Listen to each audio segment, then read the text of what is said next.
মূল ধারায় সবার সঙ্গে নিয়ে আসার জন্য 2008 সালে প্রথম আমি আপনাদের এই ক্যাম্পে আসি।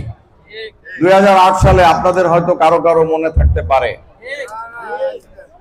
এবং তখন আপনাদের কামাল শিল্পী নামে একজন শিল্পী ছিল, তিনি আজকে বেঁচে নাই। মনে আছে? তাকে চেনেন? তার ছেলে আছে ভুট্টো, আছে না? হ্যাঁ, জেলখানায় আছে। ওই যে গত 15 বছর একটু ওদের সাথে মিলে জিলে চলতে গেছে, একটু লোভ লালসা করছে, সেই কারণে এখন একটু কষ্টে আছে। এই যে আসলাম, কোন লোভ লালসা করে নাই। 2008 সাল থেকে এখন পর্যন্ত আমার সঙ্গে আছে। এই যে আরমান, অনেকেই আমি এই ক্যাম্পে অনেকবার এসেছি। 2008 সালে, 9 সালে, 10 সালে এখানে সভা সমাবেশ করেছি। আমার উদ্দেশ্য ছিল যে আপনারা তখন একটা মুভমেন্ট, আন্দোলন করতেন, পাকিস্তান প্রত্যাবর্তন করার জন্য আপনাদের একটা মুভমেন্ট আছে, আন্দোলন আছে না? পাকিস্তান আটা রুটি খায়েগে, পাকিস্তান যায়গে। সেখানে আর যাবে?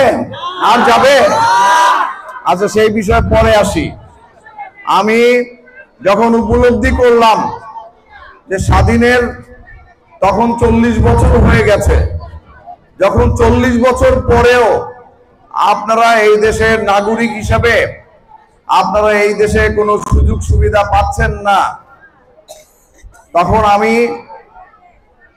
উপলব্ধি করে, আর সেই সময় খালেদা জিয়া যখন প্রধানমন্ত্রী ছিল, সেই সময় 2003 সালে হাইকোর্টে একটা রিট হয়েছিল, মামলা হয়েছিল আপনাদের ব্যাপারে।